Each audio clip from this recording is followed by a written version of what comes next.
할렐루야.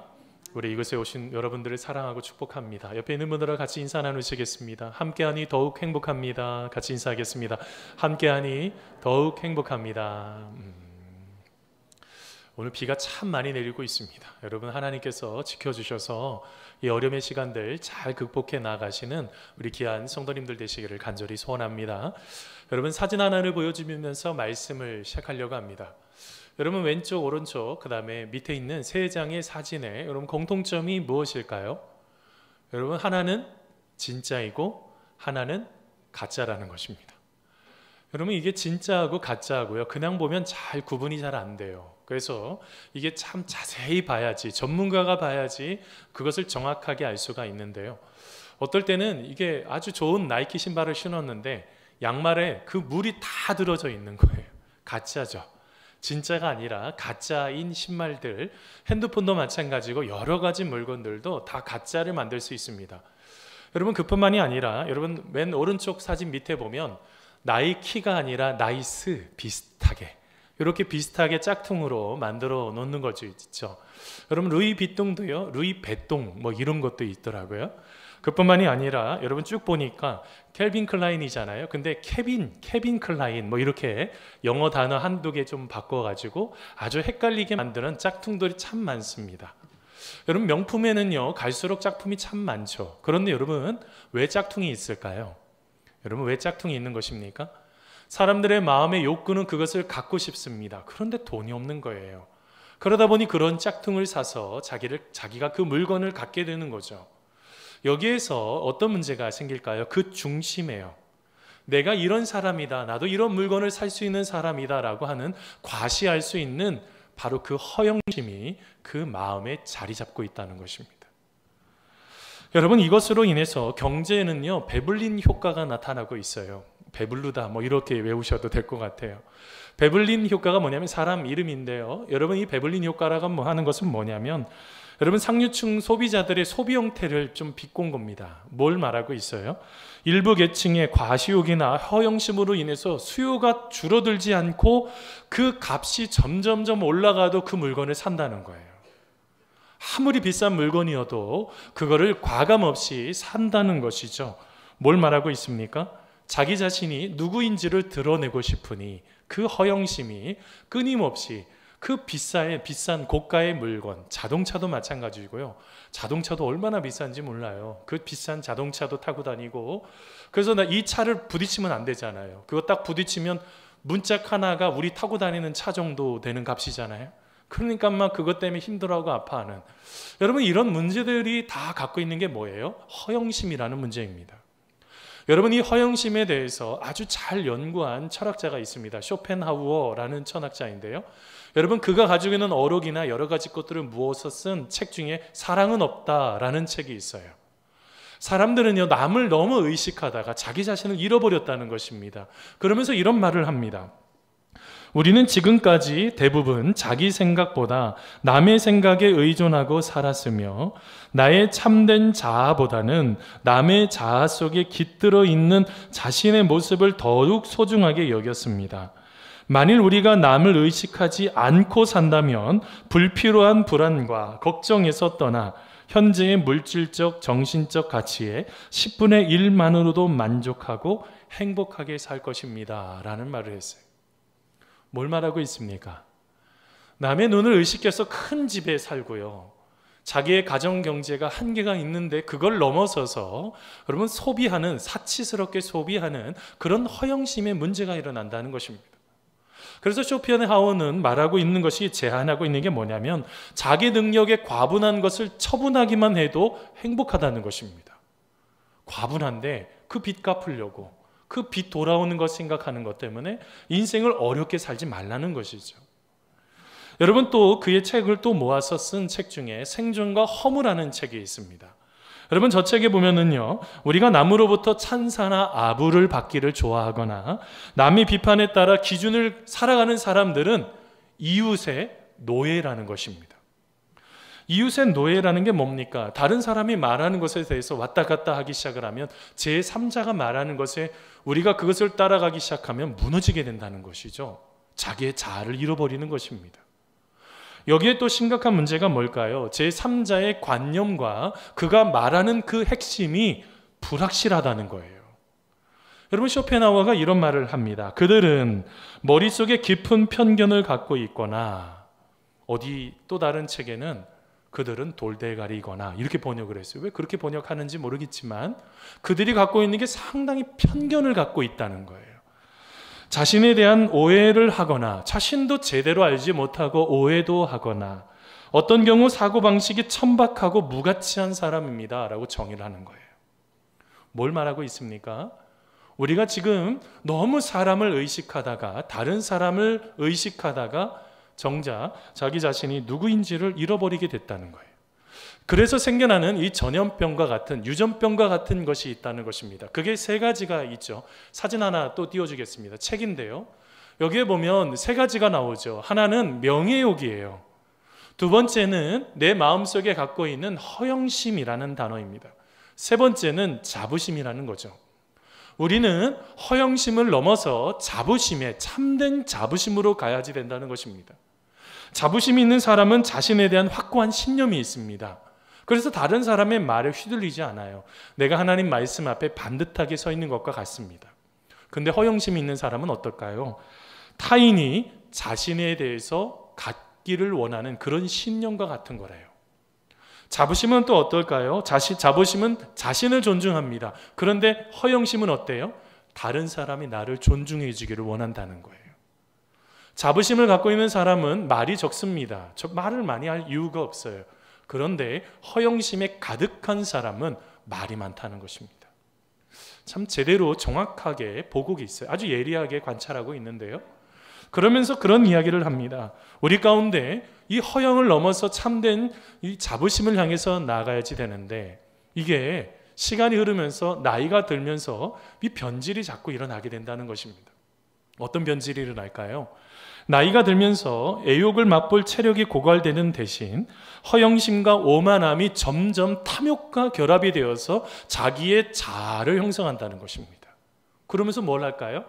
다른 사람들이 어떻게 생각을 할까를 자꾸 생각하고, 남들이 듣기 좋은 이야기, 자신의 마음속에 자기를 다 잃어버려서 남들에게 아주 멋진 이야기를 하려고 하는 그런 허영심 속에 빠져 살더라는 것입니다. 여러분, 이 부분에 대해서 파스칼도 정확하게 이 부분을 보고 있습니다. 사람들에게 가장 보편적인 감정이 허영이라는 것입니다.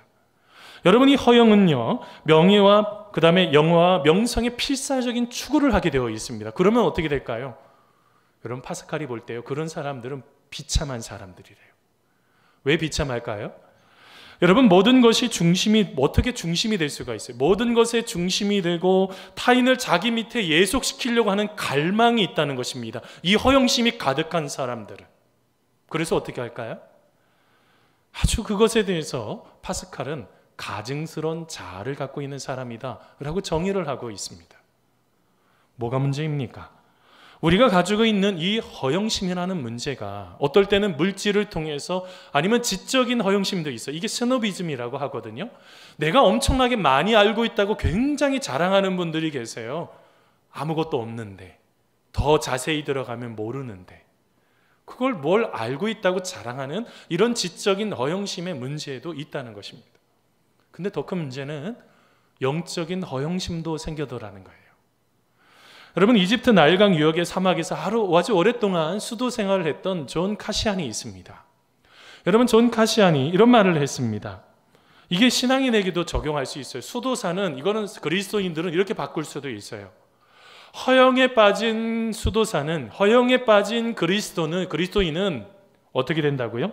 남에게 그럴듯하게 보이려고, 다시요, 남에게 그럴듯하게 보이려고 옷, 걸음걸이, 목소리, 태도로 폼을 잡고, 또 노동, 철야, 금식, 기도, 독서 등 모든 외적인 일에 열심을 냅니다.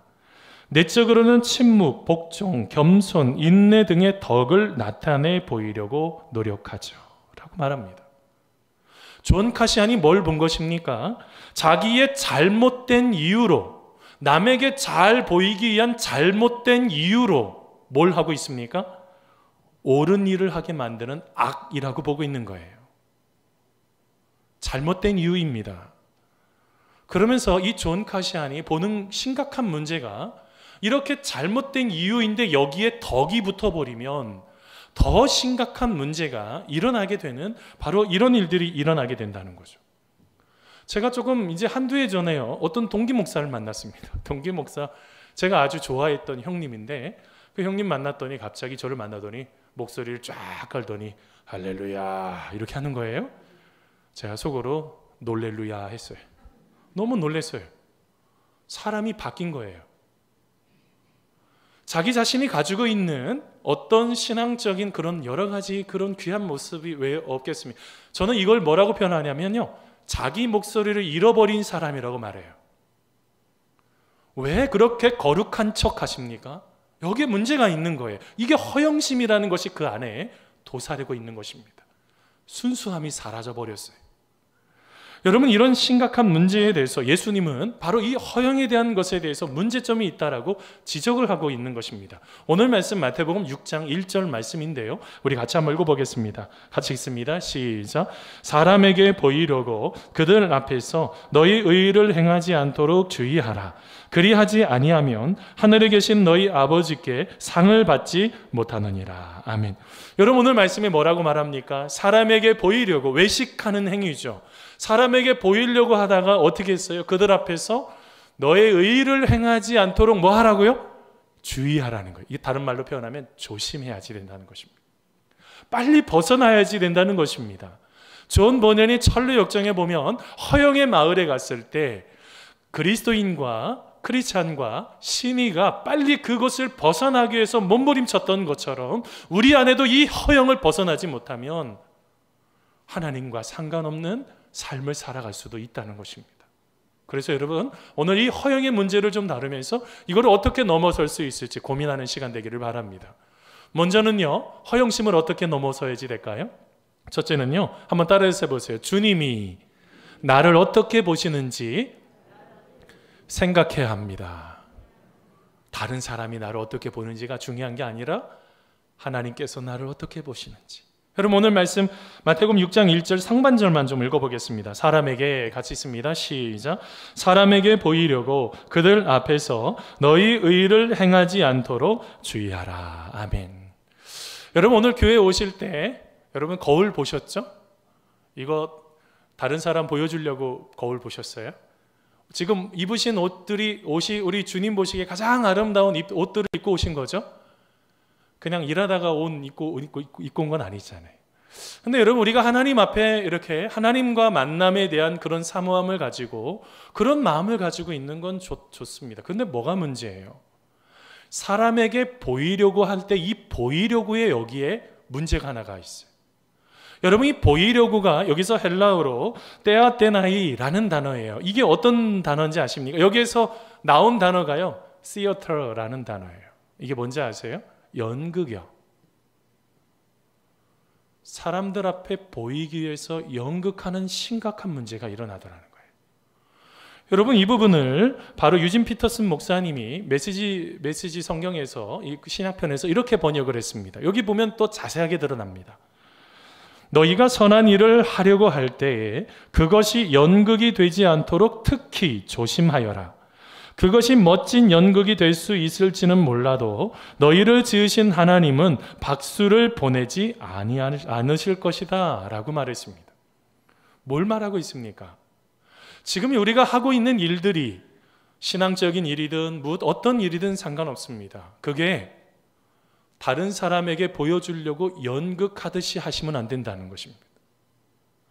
여러분, 여기에 이게 가장 심각한 문제가 뭘까요? 이 허영심, 남에게 보이려고 하는 이 허영심 안에 도사리고 있는 게 하나가 있는데, 그게 뭐냐면 자기 자신을 높이는 것 같지만 실제로는 자기 자신을 비하하는 것입니다. 철저하게 자기 자신을 비하하는 거예요. 여러분 잘 알고 계시는 걸리버 여행기를 쓴 조나던 스위프트가 있습니다. 그가 인간의 본성 아주 날카롭게 풍자했죠. 여러분, 그 조나던 스위프트가 이런 말을 했습니다. 허영심이 강하다는 것은 자존심이라기보다는 오히려 자기 비하입니다. 이런 말을 했어요. 나를 깎아내리는 거라고요. 예전에 어떤 분의 글을 보게 되었습니다. 사업이 망했어요. 사업이 망해서 얼마나 경제적으로 어렵겠습니까? 그런데요, 친구들을 만날 때마다 이 망한 이 사람이 돈을 내기 시작을 하는 거예요. 친구들은 뭐 하면서요? 알면서 얻어먹어요. 그러면서 친구가 부탁해주면 들어주진 않는다고. 이게 허영심이라고요. 망했으면 그거에 대한 내 자신의 어떤 상황을 알아야 되잖아요. 근데 그렇게 하지는 않는 거예요. 이게 그 마음속에 허영심이 가득하기 때문에 그렇지 않겠습니까? 뭐 때문에요? 다른 사람이 보는 눈이 있는데. 여보, 다른 사람이 보는 눈이 있어. 내가 그렇게 하면 안 되잖아. 허영심이죠. 여러분, 여기에서 우리가 심각한 문제가 생겨버립니다. 여러분, 예전에 어떤 읽었던 책 중에서요, 선한 사마리아 비유, 우리 몇 주 전에 같이 말씀 나눴죠. 강도 만난 자의 이웃에 대한 이야기 잠깐 나눴습니다. 그때 그게 어디에서 일어났어요? 후미진 여리고에서 일어났잖아요. 근데 만일 그게 거기에서 일어나지 않고 예루살렘 한가운데서 일어났으면 제사장하고 레위인이 어떻게 했겠냐, 이런, 제가 그 책이 갑자기 생각이 나는 거예요. 내용이. 그럼 어떻게 하셨을까요? 그분들이요? 제사장과 레위인이 그냥 지나갔을까요? 아니요. 저는 그렇게 안 했을 것 같아요. 사람이 보고 있는데요. 사람이 보고 있는데 어떻게 그 사람을 그냥 둡니까? 뭘 말하고 있는 것입니까? 여기에서 무엇 하나를 놓치고 있어요. 무엇을 놓치고 있을까요? 하나님이 보고 계신다는 것을 놓쳐버린 거예요. 코람데오예요. 내가 하나님 앞에 있다는 것을 놓쳐버린 것입니다. 하나님 앞에 있다는 것을 놓쳐버리면 자꾸 다른 사람들이 어떻게 생각을 하는데 라고 그 부분에 집중을 하게 되어 있어요. 여러분, 성경 말씀을 쭉 읽다가 보면, 그러다 보니까 여러분 어떻게 해요? 사람의 인정과 칭찬과 존경에 대한 끝없는 욕구를 품고다가 자기의 인생이 자꾸 복잡해지는 거 아니겠습니까? 신앙생활은 단순한 건데, 아주 심플한 건데, 말씀에 의지해서 아멘 하고 나가는 게 신앙생활입니다. 그런데 생각이 많아져요. 사람을 보니까요. 여러분, 마태복음 4장 말씀을 쭉 읽다가 보면, 여러분 거기에서 보면 허영심의 주인인 마귀가 예수님을 산 꼭대기로 데리고 올라가는 이야기가 나옵니다. 세 번째 시험이죠. 그러면서 온 천하 만국을 다 보여주고 영광을 다 보여주면서 예수님에게 그렇게 거래를 제안합니다. 내가 나에게 경배하면, 나를 예배하면 내가 이 모든 것을 너에게 주겠다. 웃기죠? 하나님 것인데 자기 거래요. 이렇게 속인다니까요. 근데 여러분, 거기에서 예수님께서 뭐라고 말씀하십니까? 사탄아 물러가라, 기록되었으되 주 너의 하나님께 경배하고 다만 그를 섬기리라 라고 말씀하셨습니다. 하나님의 말씀으로 단순하게 그 모든 문제들을 쉽게 해결한 것입니다. 복잡하지 않습니다. 하나님의 말씀에 확고한 것이 있기 때문에 그 말씀으로 쉽게 그 문제를 해결하죠. 그런데 여러분, 우리의 마음속에 이 말씀을 놓쳐버리니 우리 마음속에 자꾸 허영이 들어오기 시작을 합니다. 허영심이 가득 차기 시작을 하다면서 뭐가 될까요? 하나님에 대한 말씀에 대한 초점이 사라져버리기 시작하니까 쓸데없는 데 에너지를 쏘기 시작해요. 이 부분을요, 철학자인 스피노자가요 아주 잘 알고 있었어요. 스피노자가 이런 말을 했습니다. 허영심이 강한 인간은 오만하며 실제로는 모두에게 골칫거리임에도 불구하고 모두가 자신에게 호감을 느낀다고 착각하게 만듭니다. 이렇게 말했어요. 모든 사람이 다 골칫거리라고 생각한다고요. 본인만 모른다는 거예요. 허영심에 가득하게 되면. 여러분, 이 문제가 여러분 사도 바울이 세웠던 교회들 중에서 빌립보 교회에도 이런 문제가 일어났습니다. 여러분, 빌립보 교회에 이런 골칫거리에 문제가 생겼죠. 그래서 빌립보서 2장 3절 말씀 우리 같이 한번 읽어보겠습니다. 아무 일에든지, 같이 읽습니다. 시작. 아무 일에든지 다툼이나 허영으로 하지 말고 오직 겸손한 마음으로 각각 자기보다 남을 낮게 여기고. 아멘. 여러분, 빌립보 교회 공동체 안에 누가 생겼다는 것입니까? 여러분, 염소같이요 매일 뿔로 들이박는 사람들이 생겼어요. 그러니까 다툼이 생겨버려요. 갈등이 생기고요. 또 하나의 문제가 뭐가 있어요? 의시되는 사람이 있어요. 내가 누구인데 하면서 의시되는 사람들이 생겼어요. 뭘 놓친 것입니까? 하나님 앞에 겸손한 마음이 없는 거예요. 다른 사람을 좀 낮게, 좋게 여길 수 있는, 그래도 그 사람이 부족하지만 이런 장점이 있잖아, 나는 그분한테 이런 거 배울 거 참 많아 라고 말할 수 있는, 남을 낮게 여길 수 있는 그 마음이 사라져 버렸다는 것이, 그러다 보니까 공동체가 깨어지기 시작했다는 것이죠. 여러분, 여기에서 이렇게 허영심을 잘 관리하지 못하면 심각한 문제가 일어나는 것입니다. 여러분, 또 그 부분을 잘 다룬 아들러가 있습니다. 심리학자인 아들러가요, 성격 심리학에서 허영심의 문제를 잘 다루고 있어요. 이런 말을 합니다. 허영심이 강한 사람을 자세히 보면요, 이들이요 모든 사람보다 우위에 서려고 한다는 거예요. 그런 사람들은 100% 다 허영심이 있는 사람들입니다. 겸손하게 낮추지 않고 자기가 뭐라도 된 것처럼. 여러분도 많이 느꼈잖아요. 그런데 여러분, 제가 이 아들러의 책을 보다가 아주 재미난 것이 발견됐어요. 허영심이 강한 사람은요, 남을 압도하고 신랄한 비판을 막 하기 시작한다는 거예요. 여러분 주변에 그런 비판을 하는 사람들은 허영심이 강한 사람들이에요. 근데요, 아주 재미있는 표현이 있어요. 거기에요. 믿기 어렵겠지만 이들은 비판을 보다 잘하기 위해서 연습을 거듭합니다 라고 말하고 있다는 거예요. 오! 남들을 비판을 어떻게 할까를 이거를 체계적으로 연구하고 생각을 한다는, 이게 얼마나 나쁜 일입니까? 그 뒤에 뭐가 도사리고 있는 거예요? 죄성이 도사리고 있는 거예요. 그래서 남을 찍어 눌러서 우월성을 강조하는 게 허영심이라. 또 하나가 있어요. 이제 남을 찍어 누르는 것을 넘어서서 이제 많은 사람을 눌러대니까 권력 욕구가 생기는데 어디까지 가는지 아세요? 신이 되려고 하는 마음까지 생깁니다 라고 말해요. 아, 저 이제 사람을 조금 인간을 이해할 수가 있는 거예요. 왜 신이 되려고 하세요? 우리가 박수 칠 때도 진정한 우리 주님의 손은 언제든지 온다고요. 근데 우리도 쳐야 되잖아요. 하나님 마음에 합한 곳으로. 하나님이 기뻐하시는 것은 사라져버리고 나의 생각 속에서 있는 것, 그리고 내가 신이 되는 것, 이걸 우상 숭배라고 말씀드렸습니다. 자기 자신을 숭배하는 거예요. 여러분, 이게 뭐가 문제입니까? 하나님을 만나질 못하는 겁니다. 하나님과 상관없어요. 그래서 사도 바울이 이 부분에 대해서 심각한 것을 깨닫고 빌립보서 2장 5절 말씀에 이런 말을 했습니다. 같이 한번 읽어보겠습니다. 너희 안에, 같이 읽습니다. 시작. 너희 안에 이 마음을 품으라. 곧 그리스도 예수의 마음이니. 예수님의 마음은 어떨까요? 온유와 겸손함이 있으시다고요. 온유하다고 해서 물러터진 거 아니라고 말씀드렸습니다. 강직한 건데 그 속에서 무엇인가를 제어할 수 있는 게 온유라고요. 여러분, 제어가 되지 않으면 여러분, 이것은 우리 안에 심판으로 다가올 수도 있어요. 뭘 말하고 있습니까? 예수님께서 뭘 지금 강조하시는 거예요? 우리가 예수님을 좀 닮아서 우리가 삶을 살아가는데 좀 현실을 직시하고 사치하지 말고, 예수님 사치하지 않으셨잖아요.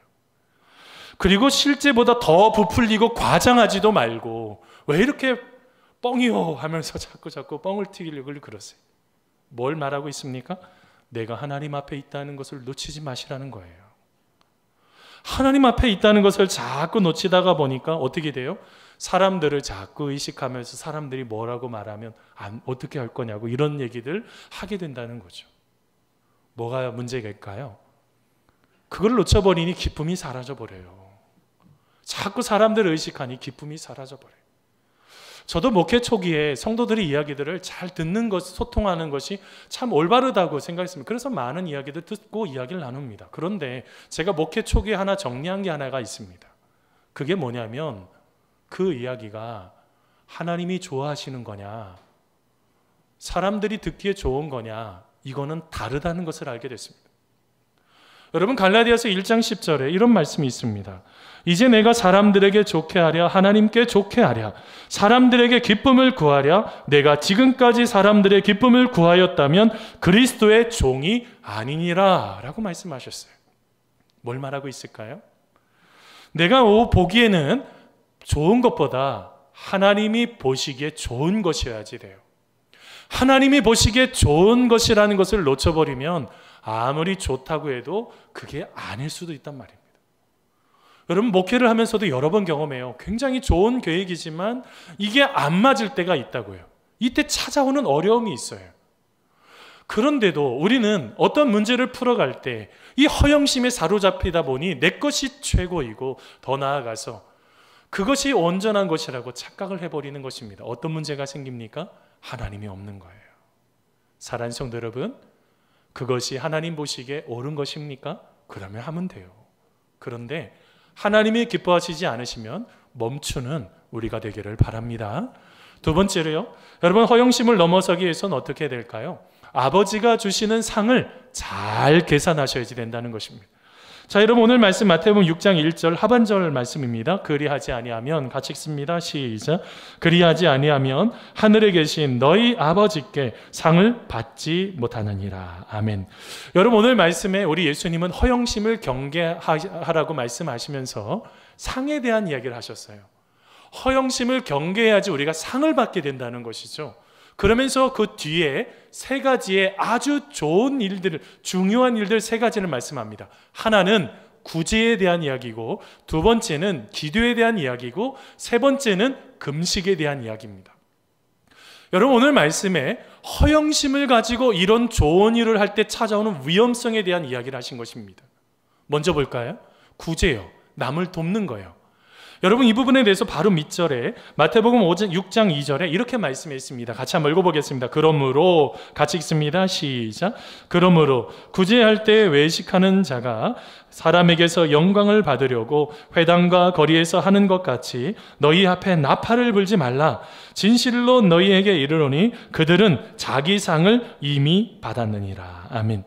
여러분 예수님 시대에요 아주 좋은 제도가 있었습니다. 그게 뭐냐면 가난한 사람들을 돕는 구제하는 제도가 있었어요. 자, 그런데 어떤 사람이 생겼다는 것입니까? 그런 사람을 도와준 것까지는 좋았는데 뭐 했대요? 나팔을 불기 시작해요. 아, 내가 누군가를 도와줬어, 내가 이렇게 누군가를 도왔어, 이렇게 말했던 나팔을 불기 시작했다는 거예요. 근데 여러분 실제적인 의미는요, 나팔 그런 의미를 말하는 게 아니에요. 악기도 아니고 그런 남들에게 자랑하는 것도 아니에요. 여러분 이거는요 연보개하고 상관이 있습니다. 헌금하며. 여러분 성전에 들어가자마자 만나는 게 헌금함이 13개가 있습니다. 여러분 사진 하나 띄워주시겠어요? 여러분 지금 가난한 과부가요 뭐 하고 있어요? $2 넣는 그런 모습을 보는데 그 놓으려고 할 때 모양을 잘 보세요. 그 입구가 나팔 모양처럼 생겼잖아요. 자, 입구가 나팔 모양처럼 생겼습니다. 그래서 뭐 하는 것입니까? 거기에다가 뭘 넣는 거예요? 헌금을 넣는 것입니다. 과부의 그 $2, 우리 표현을 말하면 한 2,000원도 안 되는 자기의 전재산과 같은 그 돈을 넣는 거죠. 근데 옆에 있는 사람들 보세요. 수염 이렇게 길게 나온 바리새인과 서기관들이요. 여러분 저들 뭐 하고 있어요? 지금 돈을 놓는데 지금 남들 보라고 지금 거만하게 서 있는 것 같지 않아요? 여러분 지금 저들의 뭐가 문제가 생긴 것입니까? 13개의 함 중에서 여러분 그 중에서 9개는 목적 헌금에 의무적으로 드리는 거고 4개는 자유 헌금입니다. 책임 있게 자기가 드리면 돼요. 그런데 여러분 이 당시에 헌금이 공개가 돼버리는 거예요. 저 헌금함 아니요, 놋으로 만들어져 있어요. 놋에다가 돈을 떨어뜨린다 그래서 쨍그랑 소리가 나지 않겠어요? 근데 여러분 사람들이요 돈을 많이 놓기 시작하면 쨍그랑이 끊임없이 다른 사람이 다 들을 수가 있는 것입니다.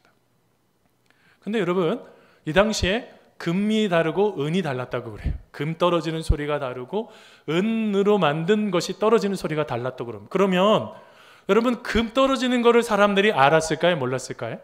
자기도 그 헌금을 해봤으니까 저 사람은 뭐 얼마 헌금 안 했네, 저 사람은 금을 많이 뭐 이렇게 저렇게 뭐가 하나님 앞에 이렇게 헌금을 사람들이 다 알았다고요. 자, 그런데 성전 안에 침묵의 방이라는 것이 하나가 있었습니다. 침묵의 방은 뭐 하는 것이냐면 문이 2개의 문이 있어요. 다른 양쪽의 문이 다 다른데요. 한쪽으로는 구제하려고 하는 사람이 누군가에게 구제를 할 때 들어갈 수 있는 문이 있어요. 그래서 놓고 나오면 됩니다. 반대로 반대쪽의 문은 내가 필요한 물건이 있어요. 그 당시에 하나님이 주신 거니까 그냥 지금처럼 막 자기가 쓸어가지 않아요. 필요한 것만 가지고 가는 또 다른 문이 있습니다. 그래서 누가 구제를 받는지 몰라요. 어떤 일이 생겼다는 것입니까? 예수님이 다 알 정도로 내가 있잖아, 내가 뭐뭐뭐뭐 했잖아, 나팔을 부는 사람들이 있었다는 거예요. 내가 그 집사님 내가 도왔잖아, 그때 그거 어려웠는데 나 아니었으면 안 됐을걸? 나팔을 불지 말라는 것입니다. 왜 그럴까요? 하나님의 사랑은 뭐냐는 거예요. 하나님의 사랑은요, 오늘 말씀 쭉 읽어보시면 좋습니다. 마태복음 6장 말씀, 은밀한 거라는 겁니다. 은밀한 자에게 주는 상이라는 거예요. 두 번째요, 기도에 대한 이야기가 나옵니다. 여러분 기도하다가 보면 어떤 사람 남들 다 들으라고 기도하는 사람이 있어요. 심각한 문제라는 거예요. 여러분 왜 그렇습니까? 여러분 기도는요, 여러분 이 당시에 1세기 유대인들도요, 남들이 들을 수 있도록 기도하는 사람들도 있었어요. 그러면 사람들이 칭찬할 거예요. 와, 저 사람 굉장히 멋지게 기도해. 그러면 유대인들이 어떻게 생각했는지 아십니까? 그러면 그걸로 끝난다 이렇게 생각했다고요. 뭘 말하고 있습니까? 여러분 우리들도 혹시 기도하다가 남들 들으라고 기도하는 거 있지 않으세요? 기도는 누구에게 하는 건데요? 하나님께 하는 거죠. 하나님이 사라져버리고 남들 들으라고 칭찬하면서 말투도 바뀌고 언어도 바뀌고 그러면서 막 자기가 이런 것들을 막 도왔다고 막 이렇게 자기가 이렇게 했다고 그렇게 기도하는 그 자체를 하나님이 싫어하신다는 것입니다. 여러분 왜 그럴까요? 여러분 거기에 뭐가 문제가 생긴 것입니까? 영적인 경건성이 무너져 버린 거예요. 또 하나요. 맨 마지막으로 다루고 있는 게 뭐예요? 금식에 대한 거죠. 여러분 금식은 좋은 것입니다. 우리 하나님께서 기뻐하시는 금식이 있어요. 그래서 뭐라고 그럽니까? 이사야 말씀해 보면 흉악의 결박을 풀어주며 멍에의 줄을 끌어주며 압제당하는 자를 자유하게 하고 모든 멍에를 꺾는 게 금식 기도예요. 이거 좋은 겁니다. 금식 기도 한 번도 해보시면 참 좋은데 안 해보신 분들은 한번 해보시는 것도 좋아요. 마음의 갈급함이 있을 때 하나님이 또 주시는 마음이 있어야 돼요. 그냥 막 뭐 얻으려고 막 하는 거는 좀 위험하고요. 근데 여러분 이 당시에 금식하는 사람 중에 어떤 사람이 생겼어요? 내가 금식한다고 표를 내는 사람들이 생긴 거예요. 그래서 마치 굶고 내가 아무것도 못 먹은 것처럼 슬픈 기색을 눈물 지으면서 슬픈 기색을 막 하고 그러면서 나중에 얼굴이 아주 창백하고 힘이 없어 보이고 머리에다가 배도 쓰고 쟤도 얼굴에 이렇게 바르면서 막 저 사람 금식하는 사람이구나 다 알 정도로. 근데 이 허영심에 가득한 이 세 부류의 좋은 일들이 악이 될 수가 있는 거예요. 왜요? 여러분 여기에 문제가 하나가 생깁니다. 오늘 말씀에 공개적으로 말하는 건 뭐냐면 이 세 가지 일을 아무리 잘했다고 할지라도 어떻게 되는 것입니까? 사람의 칭찬으로 끝났다는 것입니다. 여기에 문제가 생겼죠? 사람의 칭찬받는 걸로 끝난 겁니다. 아유 장로님, 집사님 멋져요. 권사님 멋지세요. 진짜 따봉 그렇게 하고 끝난 거예요. 뭐가 없어요? 하나님이 주시는 상이 없다는 것입니다. 여러분 여기에 문제가 있죠? 여기에 심각한 문제가 생겨버린 것입니다. 여러분 이 부분을 다루고 있는 여러분 마태복음 25장 말씀이 있습니다. 여러분 마태복음 25장에 보면 예수님께서 이 땅에 재림하실 때 예수님은 두 부류로 나눈다는 것입니다. 오른쪽에는 아주 의로운 사람인 양의 부류를 세우고 왼쪽에는 염소와 같은 악한 사람들을 나눈다고 하셨습니다. 기준이 뭔지 아십니까?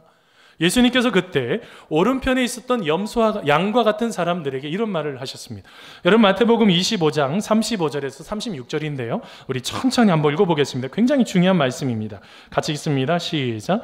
내가 줄일 때 너희가 먹을 것을 주었고 목마를 때 마시게 하였고 나그네 되었을 때 영접하였고 헐벗었을 때 옷을 입혔고 병들었을 때 돌보았고 옥에 갇혔을 때 와서 보았느니라. 아멘.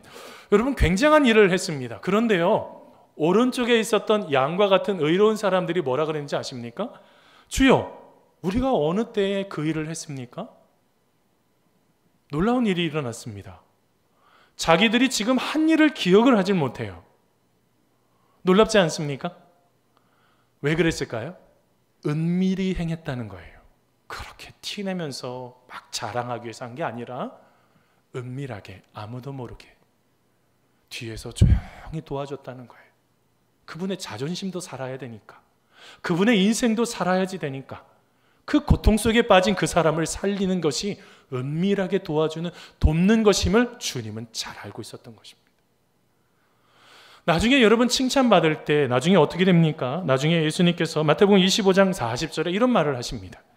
임금이 대답하여 이르시되 내가 진실로 너희에게 이르노니 너희가 여기 내 형제 중에 지극히 작은 자 하나에게 한 것이 곧 내게 한 것이니라 하시고 라고 말씀하십니다. 뭘 했어요? 나중에 하나님이 칭찬하시는데 기억하지도 못할 정도의 작은 사람들, 연약한 사람들. 여러분 우리 교회는요 여러분 그들을 향해서 눈이 돌려져야지 된다고요. 자꾸 자기 자신만 보다가 정작 허영심에 사로잡히면 그걸 볼 수가 없어요. 내 옆에 아파하고 고통하는 사람이 보여야지 이 허영심을 넘어설 수가 있어요. 그리고 더 나아가서 어떤 문제예요? 이 상 받는 문제예요. 이건 뭐냐면 계산한다는 겁니다. 계산한다는 거. 여러분, 이재철 목사님이 쓰신 책 중에 성숙자반이 있어요. 좋은 책인데요. 여러분, 이 책에 보면 이런 이야기를 합니다. 하나님은 우리에게 상 주시는 하나님이십니다. 그러므로 우리는 늘 계산해야 합니다. 이것이 하나님 나라에서 크기 때문에 선택하는가, 아니면 세상에서 크기 때문에 선택하는가? 이것이 하나님이 기뻐하실 일인가, 세상 사람들이 박수칠 일인가? 바르게 계산할 줄 아는 사람이 바르게 선택할 수 있습니다. 라고 말을 했어요. 상을 누가 주시는데요? 하나님이 주시잖아요. 그런데 어떻게 돼요? 자꾸 다른 사람의 박수를 받을 거, 막 이렇게 박수 받을 거, 아니면 다른 사람들이 내가 세상에서 크기 위해서 선택하는 그 모든 것들이 아무것도 상이 없다고요. 얼마나 어리석은 거예요. 열심히 노력했는데. 하나님이 기뻐하시는 일을 해놓고도 하나님이 칭찬하시지 않으시는 거예요. 여러분, 뭘 말하고 있습니까? 우리는요, 바르게 심으셔야지 돼요. 여러분, 갈라디아서 6장 7절에 스스로 속이지 말라. 하나님은 업심여김을 받지 아니하시나니 사람이 무엇이든지 심는 대로 거두리라 라고 말씀하셨어요. 그러면 우리가 심지도 않고 거두려고 하는 것은 하나님을 만홀히 여기는 거라고요. 우습게 여기는 거예요. 우리가 하나님 안에서 은밀하게 선한 행실로 심으셔야지 돼요. 어떨 때는 우리가 예배 속에서 우리가 누군가를 봉사하면서 전도하면서 드러내기 위한 것이 아니라 이것을 통해서 은밀하게 하나님이 기뻐하시는 그 길을 따라서 한 걸음 한 걸음 나아가게 될 때 하나님께서 주시는 상이 있다고요. 칭찬받는 상이요. 어떤 주석가는요, 이걸 영수증이라고 번역을 하더라고요. 우리가 하나님 앞에 선한 행실로 할 때 하나님께서 영수증을 하나씩 주신대요. 네가 그때 이런 것들을 참 잘했어. 참 보기 좋다. 너 이런 것이 참 멋지다. 이때 이걸 통해서 내가 너를 그때 새롭게 보기 시작했지 하는 그런 영수증을 주신다는 거예요. 참 표현이 멋지죠. 여러분, 뭘 말하고 있어요? 지금 하고 있는 일이 하나님 기뻐하시는 일이십니까? 아니면 하나님이 원치 않는 일입니까? 결과는요, 사람들의 칭찬으로 끝나든지 하나님이 주시는 상을 누려서 우리가 영원토록 누릴 놀라운 축복의 상을 그렇게 누리는 삶으로 지금 이 순간에 하나님이 주시는 복으로 바로 결론이 달라지기 시작한다는 것입니다. 사랑하는 성도 여러분, 주님이 주시는 상을 잘 기억하는 우리가 되기를 바랍니다. 여러분, 말씀을 맺습니다. 여러분, 하나님께서요, 우리에게 다 주시지는 않는 것 같아요. 다 주시면 얼마나 좋겠어요. 하나님은 우리에게 필요한 것을 주시는 분이신 것 같아요. 그러면 여러분, 우리는 어떻게 해야 될까요? 우리가 허영심을 따라서 삶을 살아가는 게, 그것이 더 점점점 자라서 명예욕을 가지고 살아가는 게 우리의 삶을 기쁘게 만들지 못합니다. 우리는요, 누구를 만나야 돼요? 예수님을 만나야 됩니다.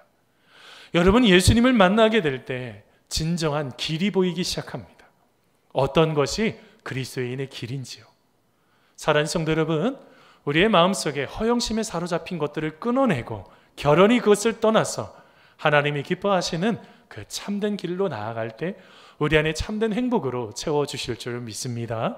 여러분, 그 주님 만나며 우리 주님을 사모하며 한 걸음 한 걸음 나아가는 우리의 인생의 모든 것들을 새롭게 바꾸시는 주님을 만나는 우리가 되기를 간절히 소원합니다.